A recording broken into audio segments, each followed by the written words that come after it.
안녕하세요. 잠 못 드는 밤 당신을 위해 책 읽어주는 남자 아크입니다. 오늘도 당신의 조각들 책에서 성냥갑이라는 제목의 파트 읽어드리도록 하겠습니다. 들어보시고 마음에 드시는 분들은 구독하기 한 번씩 해주시고 좋아요 버튼 한 번씩 눌러주시면 굉장히 감사하겠습니다. 네, 지금부터 읽어드릴게요. 성냥갑. 내가 6살일 적에 아버지는 손을 배 위에 올려놓은 채 거실 소파에서 낮잠을 자고 있었다. 소녀는 커피 테이블 위에 놓인 담뱃갑에서 담배 한 개비를 조심스럽게 꺼낸 다음 발꿈치를 들고 살금살금 테라스로 나가 조심스럽게 유리문을 닫고 뭉클히 앉았다. 그동안 아버지를 곁눈으로 관찰하며 습득한 대로 소녀는 담배를 잠시 쳐다보고는 입에 물고 불을 붙였다. 담배 끝에 불이 붙은 걸 확인하고는 소녀는 몸을 돌려 여전히 아버지가 잠들어 있는지를 확인했다. 처음 한 모금을 깊게 빨아들였다. 길고 긴 지렁이가 목구멍을 타고 미끄러져 들어가는 느낌. 소녀는 곧장 기침을 하면서 연기를 토해냈다. 그 후에 몇 모금을 더 빨아들이고 나니까 조금 편안해졌다. 하지만 어떠한 기분을 느껴야 하는지는 몰랐기 때문에 구체적으로 무엇인가를 획득했다고도 생각되지 않았다. 소녀는 저녁을 등지고 테라스 난간에 기댄 채로 유리문 너머로 잠든 아버지의 모습을 바라보았다. 아버지의 손은 마치 잔잔한 물결 위를 떠가는 나룻배처럼 보였고 가끔씩 부푸는 아버지의 배는 나룻배를 부드럽게 흔드는 거대한 바다 같았다.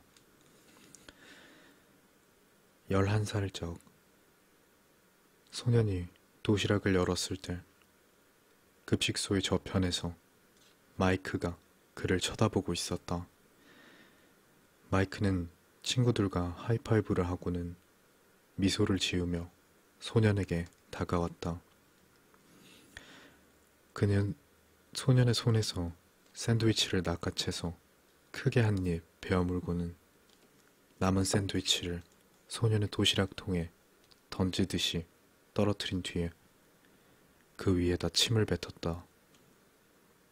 마이크는 다시 친구들이 있는 쪽으로 당당하게 걸어가서 환호를 받았다. 그의 주변에 앉아있던 한 소녀가 낄낄거리면서 웃었지만 그거는 다른 일 때문이었다. 소녀는 자리에서 일어나 반토막으로 찢겨진 샌드위치를 쓰레기통에 버리고 급식소를 떠나버렸다. 얼마 후 마이크는 학교 운동장 뒤편 수풀 속에서 웅크리고 앉아 담배를 피우고 있는 소년을 발견했다. 뭐야 너? 마이크는 소년을 발로 툭 밀어서 쓰러뜨렸고 담배는 흙더미 위로 떨어졌다. 불똥이 튀었다. 불이 나서 모든 것을 다 태워버리지는 않을까 소년은 걱정했다. 야, 너 그거 어디서 났어?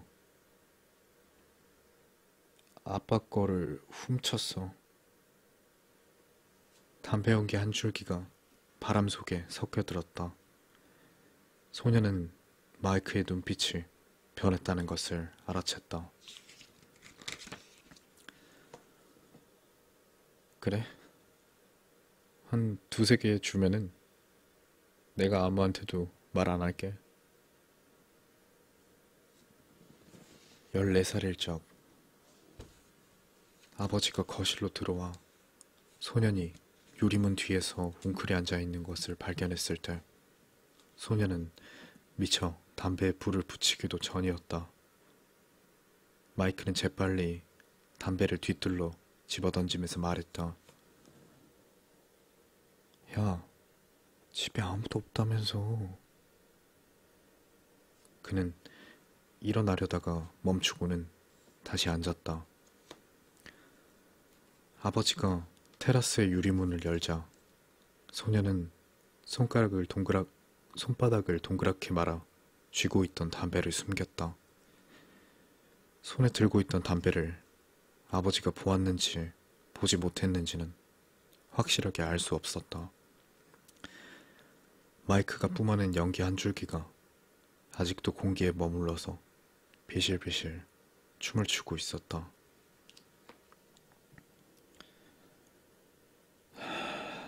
너는 집에 가라. 아버지가 마이크에게 말했다.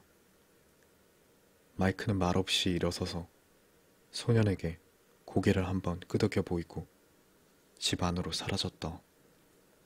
잠시 후에 현관문 닫히는 소리가 들렸다. 테라스로 나온 아버지가 유리문을 닫았다. 소녀는 아버지가 딱이라도 한 대 내려칠 것이라고 생각했다. 너에게서는 죄 지은 냄새가 나는구나. 아버지는 소년 옆에 앉아 웅크리고 앉더니 안주머니에서 구겨진 담뱃갑을 꺼냈다. 그는 담배 한 개비를 꺼내어 입에 물었다. 소녀는 도대체 무슨 일이 벌어지고 있는 건지 종잡을 수가 없었다. 아버지는 물고 있던 담배를 아랫입술로 받치고는 소년에게 물었다. 그 바람에 입에 물고 있던 담배가 달랑거렸다. 어떠냐? 이게 그렇게 멋져 보이냐? 소년의 손바닥 안에서 툭 하고 담배가 부러졌다. 담뱃가루가 땀과 함께 엉겨서 손바닥이 마치 젖은 양말처럼 느껴졌다. 그는 고개를 가로저었다. 아버지는 물고 있던 담배를 소년에게 건네고는 기침을 몇 번 하더니 테라스에 소년을 혼자 두고 거실 안으로 들어가 버렸다.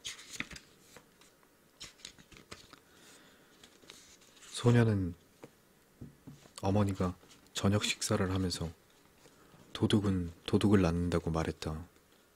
소년은 그 말이 정확히 누구를 겨냥하고 있는지 몰랐으나 혹시라도 자신을 두고 하는 말일지도 모른다는 생각에 조용히 포크질하던 소리를 죽였다. 17살일 때 커다란 음악 소리 때문에 귀가 떨어져 나갈 듯했다. 이런 상황에서도 그녀가 차분한 모습을 유지하고 있다는 것은 감탄할 만한 것이었다. 그녀는 마이크와 다른 남자애들 옆에 앉아 마이크의 캔맥주를 홀짝이며 그가 떠들어대고 있는 말에 조용히 귀를 기울이고 있었다. 소년이 샌드라를 자꾸 쳐다보고 있다는 것을 알아챈 마이크는 그녀를 소년의 옆으로 데리고 왔다.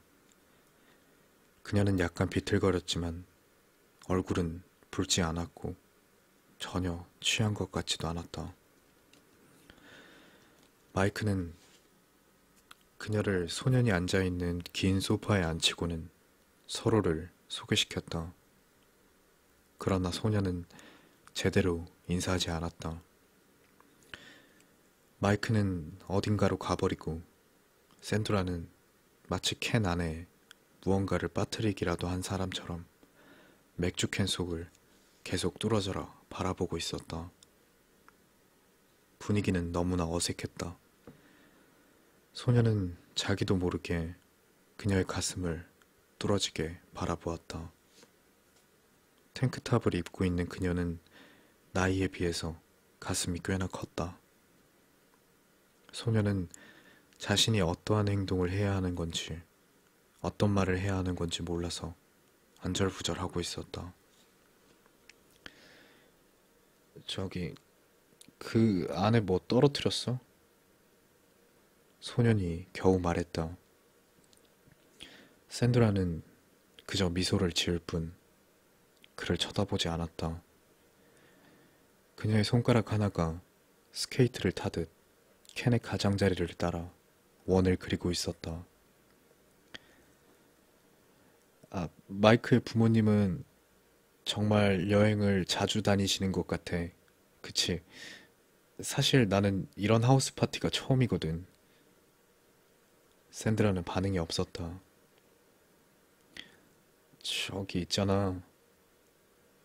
소년이 말을 이었다. 나 처음으로 술에 취해본 건데 나는 네가 멋있다고 생각해. 그녀는 여전히 반응이 없었고 소년은 당황했다. 아, 미안해. 나 많이 취했나 봐. 그 말에 샌드라가 고개를 천천히 돌려 그를 바라보며 미소 지었다. 문득 소녀는 오래전 한 소녀의 웃는 모습이 기억났고 그때 그 소녀가 샌드라였는지 궁금해졌다. 어쨌거나 중요한 문제는 아니었다. 그저 둘 사이에 무언가가 만들어지는 느낌이었다. 너 귀엽다. 그녀가 말했다. 어느덧 둘은 마이크의 침실 바닥에서 키스를 하며 뒹굴거리고 있었다. 어설펐다. 소녀는 점점 술 기운이 사라지는 것을 느꼈다. 여기서 조금 더 술을 마셔야 하는 건지 아니면 그냥 이대로가 좋은 건지는 알 수 없었다. 한 가지 확실한 것은 샌드라의 키가 약간 더 컸기 때문에 소년이 그녀를 어색하게 안아야 했다는 것이었다. 나는 네가 마이크랑 사귀는 줄 알았어. 그녀는 눈을 굴렸다. 마이크는 좀 한심해. 소녀는 그 말에 뭐라고 대꾸해야 될지 몰라서 입에서 나오는 대로 아무런 말이나 했다. 아버지가 아프다고 짧게 얘기하자 그녀는 안 됐다고 말했지만 진심을 담은 말 같지는 않았다. 소년 역시 그녀에게 진심으로 위로를 받고 싶었던 건 아니었기에 그것은 전혀 상관이 없었다. 잠시 후에 그들은 밖에 나와 담배 한 개비를 나눠 피웠다. 소녀는 평소보다 담배가 더 맛있다고 느꼈다. 그건 그냥 담배 연기가 아니라 마치 밤을 피워내는 연기인 것 같았다. 25살 때 전화기를 귀에 댄 채 소녀는 창밖으로 바다를 내려다보며 물 한 모금을 마셨다. 작은 배 한 척이 해안을 향해 물살을 새기며 다가오고 있었다. 그는 어머니에게 담배를 꼭 끊으려고 했던 건 아니었지만 어쩌다 보니까 그렇게 되었다며 금연 사실을 알렸다. 어머니는 그에게 축하한다고 말했다. 더 이상 연기를 만들어내지 않는 일이 축하받을 만한 일인지 소녀는 알 수 없었다. 어머니가 나지막한 목소리로 이런저런 소식을 전해주는 것을 조용히 듣고 있다 보니 소년의 머릿속에는 어머니 옆에 침대 위에 누워있을 아버지의 모습이 떠올랐다. 무표정한 표정으로 천천히 고개만을 끄덕이며 통화 내용에 동의하거나 늘 그랬듯이 낮잠을 자고 있을. 하지만 아버지의 배는 이제 대추처럼 쪼그라들어서 형편없이 구겨져 있을 것이고 그의 손은 배 위에 떠 있고자 안간힘을 쓰고 있을 것이 분명했다. 전화를 끊은 뒤 소녀는 조깅을 하러 갈까 생각했다. 무엇보다 담배를 끊었다는 사실이 정말 기뻤다. 그러나 지금까지 살면서 이보다 더 담배를 피우고 싶었던 적은 없었다. 네, 성냥갑 파트는 여기서 끝이고요. 짧은 내용의 휴식이라는 제목의 파트가 있어서 이어서 읽어드리도록 하겠습니다. 휴식.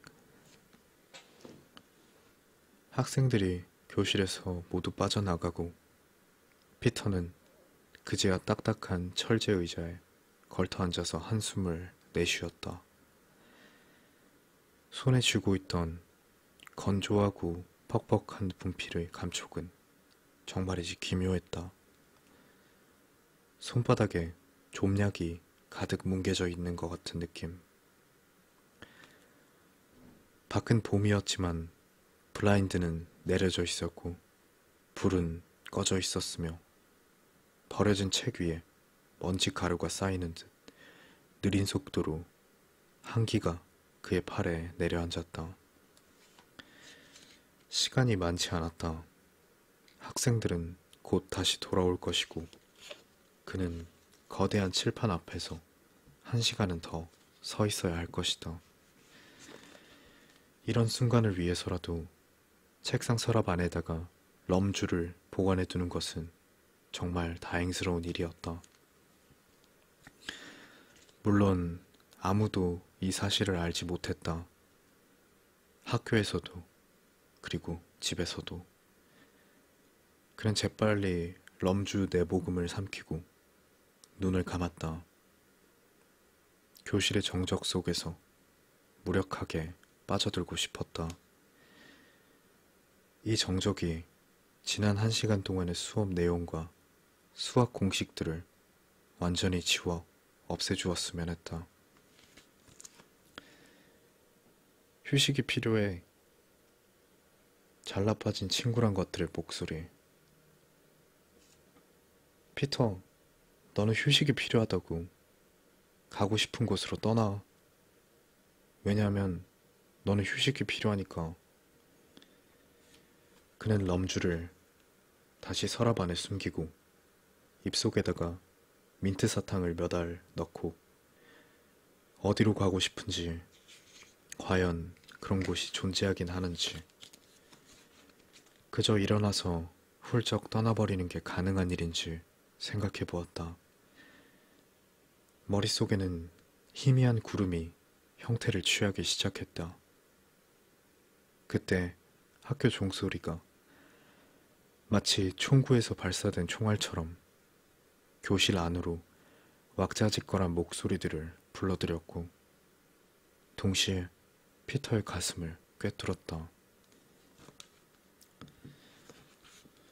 네, 오늘 준비한 내용은 여기까지고요. 혹시나 이제 앞으로 녹음하게 될 ASMR에 대해서 바라는 점 혹은 하시고 싶은 말씀이 있으신 분들은 영상 아래에 댓글로 참여를 하시면 되겠습니다. 다 읽어보고 최대한 반영하는 쪽으로 할 거니까요. 네, 그렇게 알고 계시면 되겠습니다. 오늘도 끝까지 들어주셔서 감사합니다. 잘 자요. 좋은 꿈 꾸고요.